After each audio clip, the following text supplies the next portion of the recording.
Imagine you're the most powerful general on the face of the earth. You command legions. Right. You have conquered entire nations. You are practically a god to the people you rule. Yeah. You're sitting in a heavily guarded palace in a hostile foreign city. The ultimate position of power, basically. Exactly. And then a rolled-up carpet is brought into your quarters. Oh, I know where this is going. Yeah.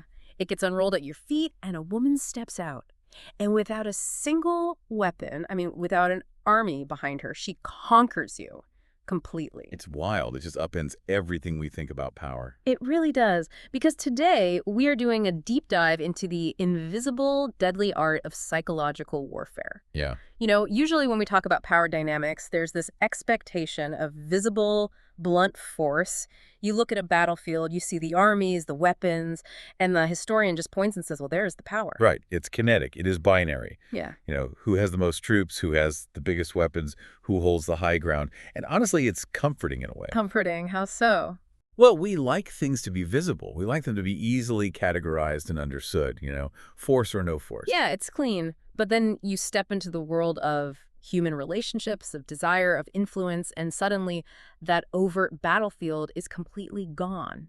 We're looking at a landscape of power that it's murky, it's insidious. It is the absolute definition of covert operations. I Right. mean, we're talking about psychological battlefields where the weapons are entirely invisible and the targets often don't even realize they're under attack until it's, well, far too late. And that is exactly why we are here today. Welcome to the Deep Dive. Our mission today is to explore a profound, sometimes deeply uncomfortable, but endlessly fascinating topic based on Robert Greene's text, The Art of Seduction. It is a dense one. It really is. Now, to you listening, let's get one thing straight right out of the gate here. This is not some cheap dating manual. Definitely not. We are not talking about pickup lines or like how to get a date on a Friday night. We are diving into an exploration of power, of psychology, and of history. We are going to look at human relationships through a strategic, almost military lens. That's a crucial distinction to make.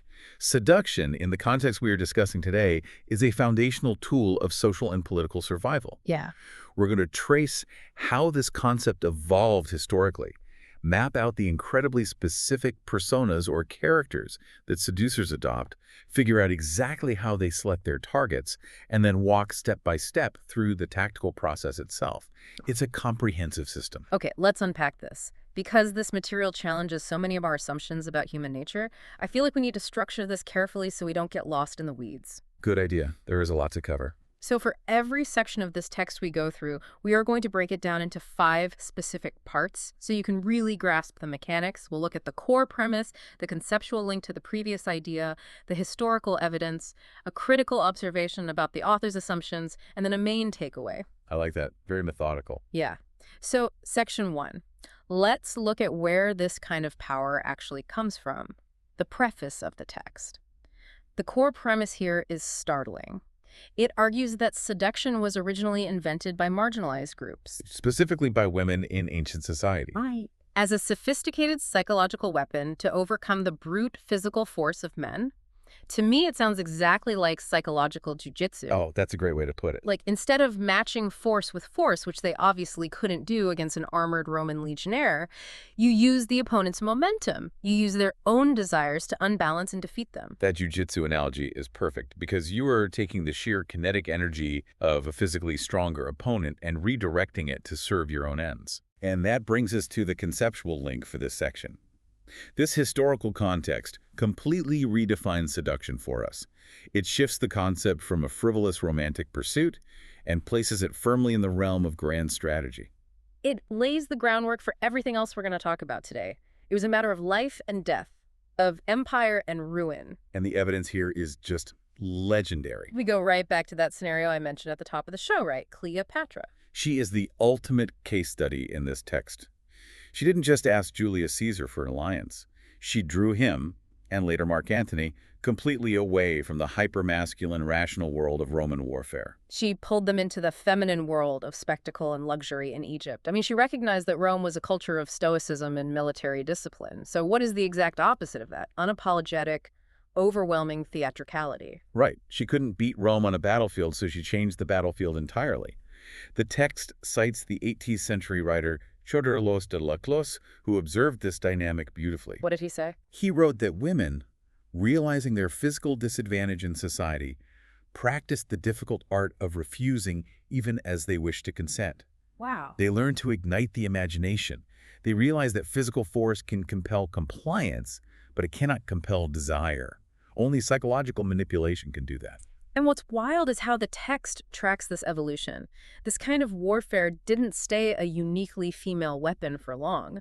Once the mechanics of it were understood, anyone who lacked overt physical power started using it. Yeah, the playing field expanded. By the 17th and 18th centuries, you have men like the Duc de Lauzun and Giacomo Casanova adapting these exact methods. They used it to overcome intense social and romantic resistance in the highly stratified courts of Europe. And then it scales up even further. By the 19th and 20th centuries, you start seeing politicians utilizing the mechanics of seduction on a mass scale. Right. Napoleon Bonaparte creating vast, almost religious spectacles around his military campaigns. John F. Kennedy using pure charisma and the nascent power of television media to seduce an entire nation. The mechanics of individual seduction were adapted to seduce the masses. It's fascinating, but I want to pump the brakes for a second for our critical observation phase here. Because listening to this historical through line, there is a very specific, almost disturbing underlying assumption the author is making about human beings. Yeah, Green's worldview is not exactly optimistic. No, it's not. He frames every single relationship, every interaction, as a zero-sum game of dominance and submission. It assumes that human interaction is inherently a state of continuous warfare. It does. It is a profoundly Machiavellian view of the world. It completely dismisses the idea of authentic, uncalculated love or transparent communication. Right. It views mutual vulnerability not as a beautiful human connection, but as a tactical error. It basically says, if you aren't the one manipulating, you are the one being manipulated. There is no middle ground. Yeah. So our main takeaway for this first section. Seduction is essentially psychological warfare and persuasion disguised as pleasure, making the victim willingly surrender. Precisely. And once you understand that seduction is warfare, you need to understand the specific weapons used to fight it. Which brings us to the character archetypes. The carefully constructed personas that seducers wear. Let's dive into section 2, looking at our first archetype, the siren. A classic. The core premise here is fascinating. The idea is that the siren archetype offers a total release from a person's everyday responsibilities and rational constraints. She does this through a highly theatrical, mythic, and sexually charged presence. It's all about escapism. Yeah. When I was reading this, I kept thinking, it's exactly like a mirage in a desert. It's a vision so perfect, so impossibly inviting, that the traveler just abandons their map, ignores all their survival training, and walks towards it until they drop. The mirage is the exact right way to visualize it. Because a mirage isn't real, but the effect it has on the traveler is very real. And the conceptual link here builds directly on that historical invention by Cleopatra we just talked about. It shows exactly how that ancient power operates on the modern psyche. Exactly. The siren bypasses the rational brain entirely through pure physical and theatrical presence. Let's talk about the evidence, the mechanics of that presence. Going back to Cleopatra, let's look at the Mark Antony situation. She didn't just invite him over for a diplomatic dinner. No, she put on a show. She sailed up the River Cydnus on a barge with a gilded stern and purple sails. The oars were made of silver and beat time to the music of flutes and harps. And she was lying under a canopy of cloth of gold, dressed identically to paintings of the goddess Aphrodite. It is overwhelming sensory overload. It's pure theater designed to short-circuit logic. And the text fast-forwards this to the 20th century, looking at Marilyn Monroe. Green identifies her as the ultimate modern sex siren, right? Yes. Monroe is a perfect example because she wasn't born a siren. She was born Norma Jean Mortensen. She consciously invented the Marilyn Monroe persona. The text mentions her walk, that famous undulating walk. She actually engineered it for the movie Love Happy. She did. She altered her vocal register to be constantly breathy, like she'd just woken up. She studied with the famous acting coach Michael Chekhov, who noted that she learned how to project what he called sex vibrations, even when she was just standing in the corner of a room doing absolutely nothing. Sex vibrations. I mean, it sounds ridiculous, but he was serious. It is wild, but she crafted this incredibly potent aura of extreme vulnerability mixed with intense sexuality. And Green brings in a fascinating theoretical layer here, citing the philosopher Jean Baudrillard. Baudrillard wrote about this ancient myth of the panther. Oh, I remember this part. The ancients believed the panther used a sweet, intoxicating scent to lure its prey. The prey would smell it, become hypnotized, and wander right into the panther's jaws. Baudrillard compares this to the illusion of makeup, of costume, of the siren's allure. It's the scent. Yeah, it's a sweet scent. It's a meaningless message that completely masks the danger underneath. It's mesmerizing. But for our critical observation here, it relies on a massive assumption about the target. The siren archetype only works if you assume the target, who is often male in these historical examples, is fundamentally repressed. Right. It assumes he is overburdened by logic, trapped in his responsibilities, and secretly desperate for an irrational release. It assumes the target is just begging for an excuse to lose control. And we also have to acknowledge a huge limitation to this specific weapon. The siren relies almost entirely on physical illusion and immediate sensory impact. Which doesn't last forever. No. That makes aging, or the intense envy of other people, massive, unavoidable vulnerabilities. The text even points out that this tragedy, the inability to maintain the physical illusion forever, is part of what ultimately destroyed Marilyn Monroe. It's a powerful weapon, but a fragile one. So our main takeaway for Section 2. The siren's power lies not in natural beauty, but in the theatrical creation of a mythic, sexually charged fantasy that bypasses rational thought. Perfectly stated. But, seduction isn't a one-size-fits-all endeavor. If the theatrical, overwhelming presence of the siren doesn't work, a master seducer pivots to a different persona entirely. Which brings us to Section 3, where we look at two very different contrasting characters, the rake and the charmer. The core premise here is a study in extremes. The rake seduces through an uncontrollable, infectious, and dangerous desire for the target. Almost aggressive. Yeah. And the charmer, on the completely opposite end of the spectrum, seduces by removing sex and danger from the equation entirely, and instead just reflecting the target's own vanity back at them. How would you visualize these two?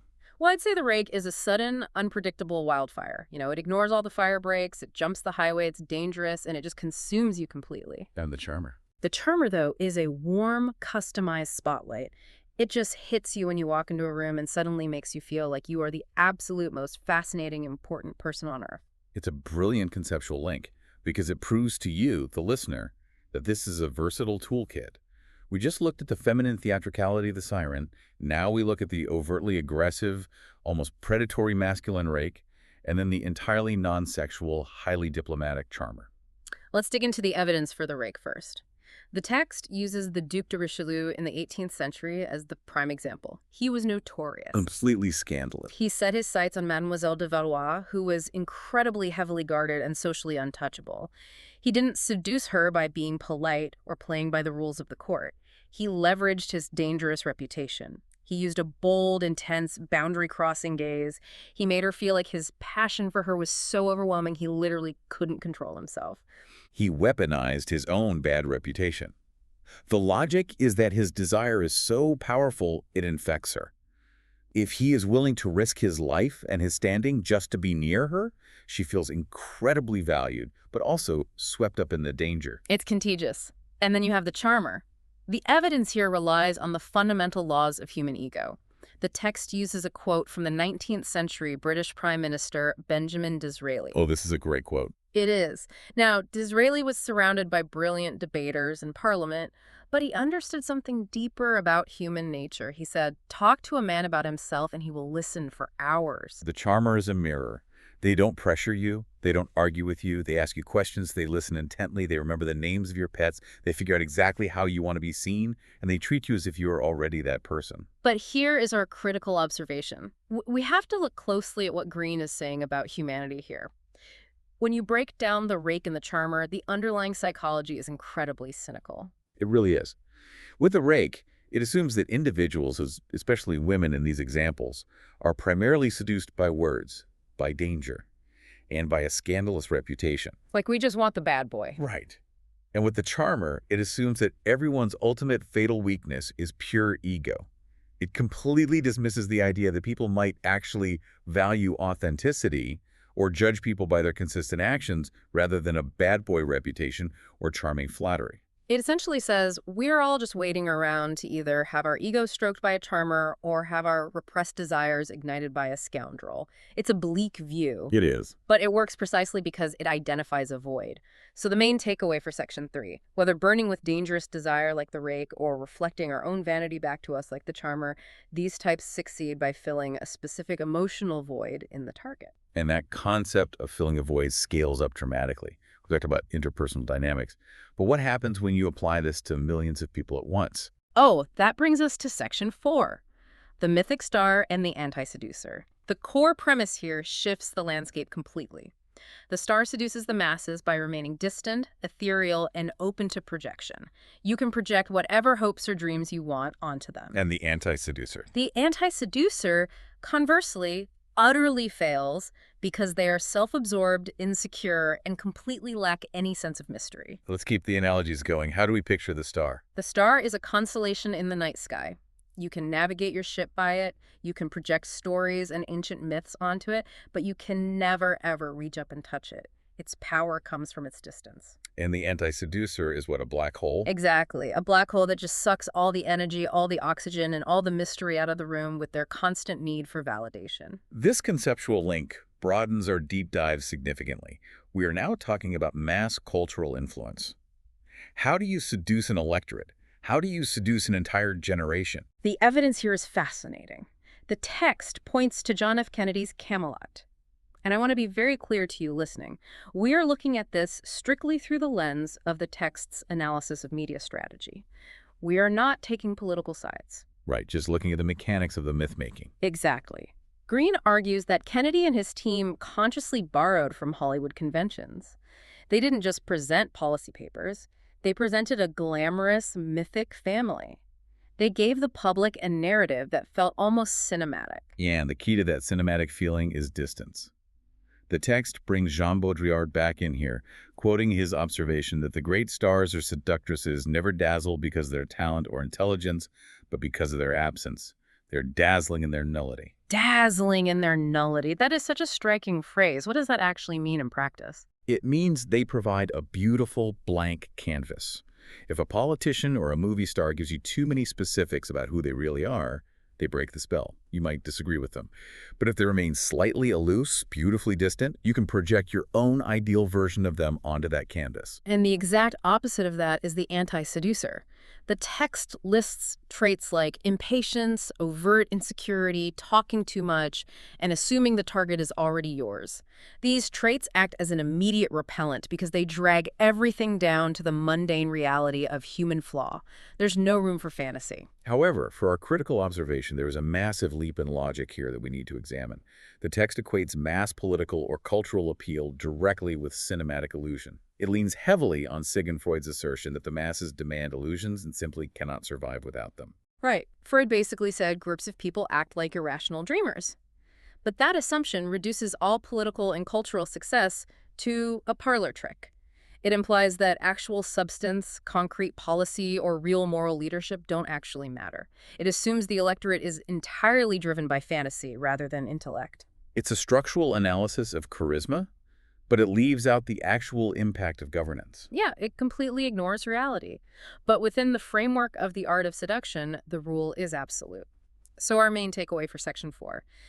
Maintaining an air of distance and mystery elevates a person to mythic status, whereas self-absorption and neediness destroy any seductive spell. Okay, so we've spent all this time talking about the weapons. We've talked about the siren, the rake, the charmer, the star. But a weapon needs a target. How does a manipulator actually choose who to approach? That is Section 5, identifying the victim. This is the pivot of the entire text. We are moving from the identity of the seducer to the psychology of the victim. That's the conceptual link here. The core premise is that everyone, no matter how put together they seem, no matter how rich or powerful they are, has an emotional gap. They have an insecurity or an unmet need.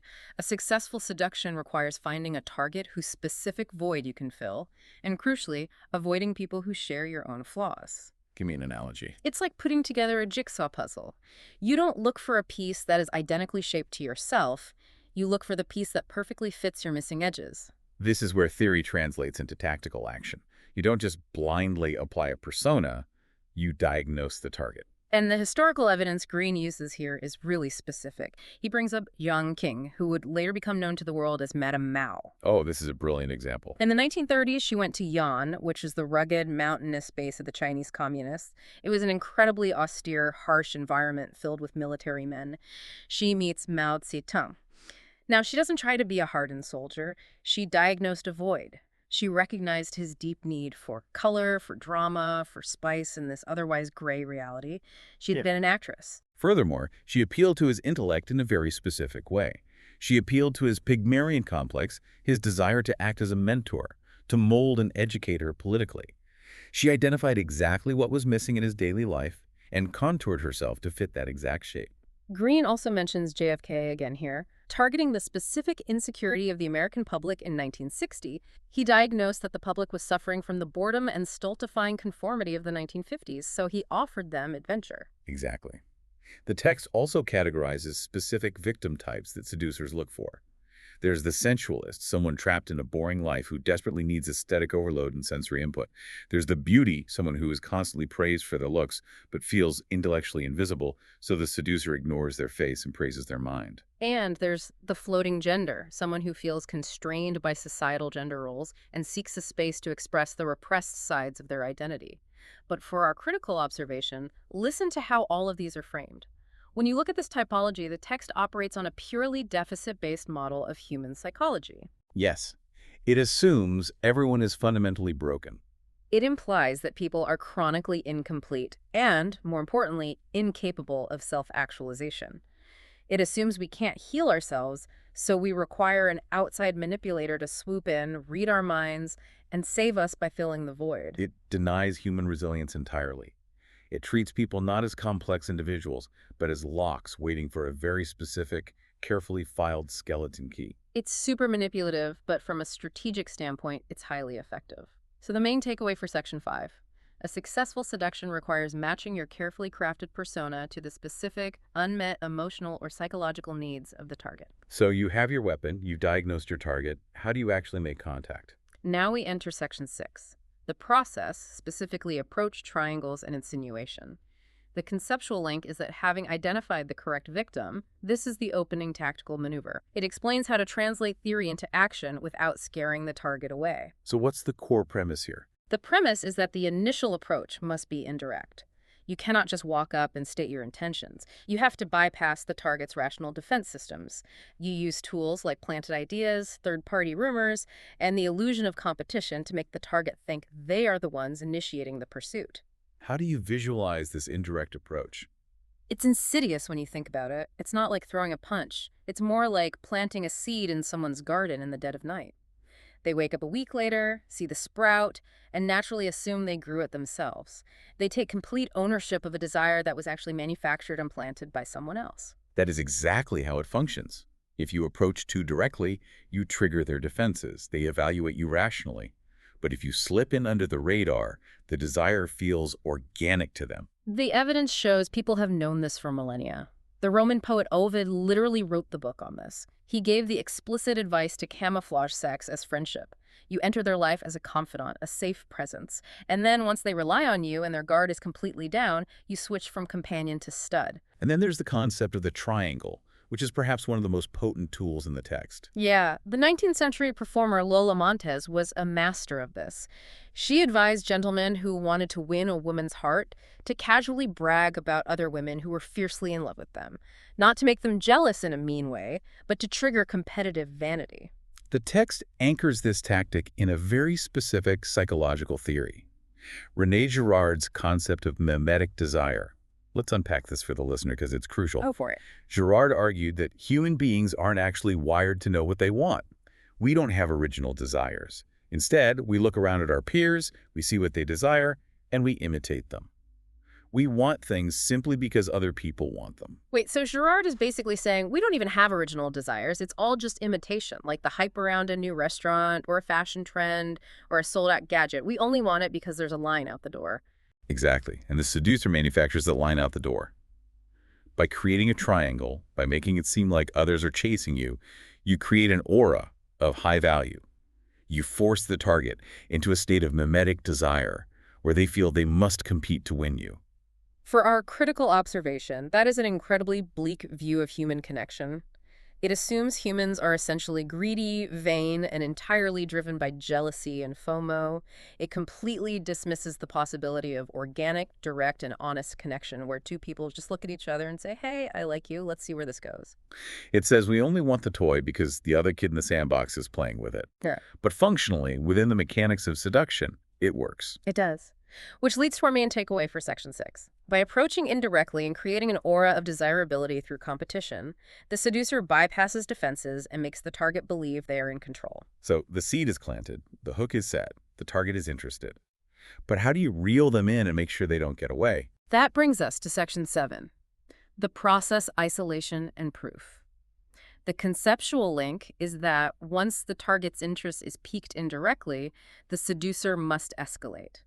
This section explains how to move from mere interest to psychological dependency. And the core premise. The premise is intense. To truly cement your influence, you must separate the victim from their familiar support systems. And once they are isolated, you perform a seemingly selfless, incredibly bold deed to erase any lingering doubts. Give me the analogy. It's like taking a wild plant out of its native soil and putting it into a custom greenhouse. Yeah. You dictate the climate, you completely control the light, you provide the water, you become their entire world. The greenhouse analogy captures the totality of it perfectly. When the target is in their normal environment, they have reality checks. Their friends might say, hey, this person seems a little manipulative, their routines keep them grounded. Isolation removes the reality check. The evidence text talks about this physical and psychological removal, taking them on unexpected trips, introducing them to entirely new social circles where you are the center of attention, keeping them up late so they are sleep deprived.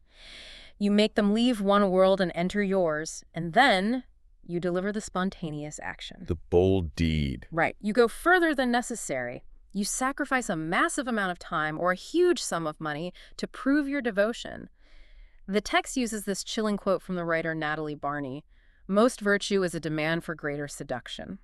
Meaning what exactly? Meaning, when a target resists based on their morals or their doubts, a bold, seemingly selfless action completely shatters that resistance. They think, wow, they did that for me. Their love must be real. But here is our critical observation. We must critically engage with the dark side here.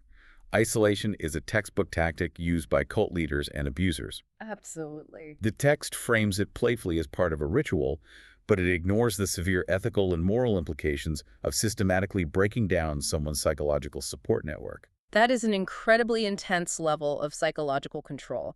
It's treating the target's entire life and support system as collateral damage. Our main takeaway for Section 7. Isolating the target removes their reality check, while a seemingly selfless, bold deed disarms their remaining logic and binds them tightly to the seducer. Which leads us to the absolute climax of the entire process, the final turn of the screw, Section 8, taboos and the reversal. The conceptual link here is that this is the transition from building the target's desire to forcing them to surrender by manipulating their anxiety and need for closure. Okay, lay out the core premise. You push the target to violate a social taboo with you to create a thrilling shared secret. But then, right when they feel closest to you, you suddenly withdraw your affection. You go cold. This forces the anxious, confused target to actively pursue you. What's the analogy here? It's like flying a kite. You let the string out, you let the wind catch it, and you let it fly dangerously high and wild. That's the taboo, breaking the rules, feeling the thrill. But then, right when the kite is soaring, you give the string a sharp, sudden, violent yank to bring it crashing back under your control. That's the withdrawal. Oh, that's brutal. The historical evidence here is wild. The text talks about prostitutes in Renaissance Italy. They would dress up as highly respectable, noble ladies and go to church. They weren't doing it to pray. They were doing it to create a massive taboo thrill for the men in the congregation who knew their secret identity.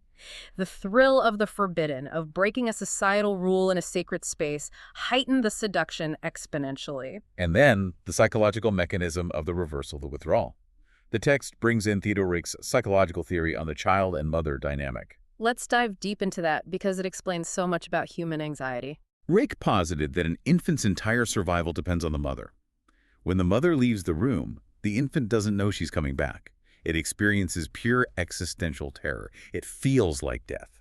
So what does the child do? The child learns to secure love by identifying with the mother's withdrawal when she pulls away.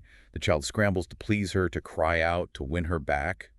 The master seducer mimics this exact primal dynamic in an adult relationship. The text highlights the French poet Charles Baudelaire to prove this. He became obsessed with Madame Sabatier, a famous, beautiful salon hostess surrounded by admirers. He wrote her anonymous, passionate poems, elevating her to the status of a literal goddess. He built her up, and then when she was finally overcome by the romance and offered herself to him, he backed away. He went cold. He triggered the primal anxiety. Yes, he drove her crazy with confusion and anxiety so that she would be the one pursuing him. But our critical observation here is crucial. This tactic relies explicitly on inducing emotional pain and anxiety. The text posits that a relationship built on stability, peace, and mutual trust is inherently boring. It assumes that true passion requires a constant manufactured state of insecurity and role reversal. It literally assumes that peace equals death in a relationship. It is a breathtakingly manipulative journey when you lay it out end to end. You have to continually destabilize the person so they never feel secure enough to evaluate you objectively. It really is. So our final main takeaway for Section 8. By violating boundaries to create a shared secret, and then strategically withdrawing affection, the seducer forces the victim to become the pursuer, sealing their psychological surrender. We have covered a massive amount of ground today. We really have. Let's take a breath and look at the whole map we just charted. We started with the grand history from Cleopatra, turning the tables on the brute force of Roman generals, proving that psychological theater beats kinetic warfare. Right.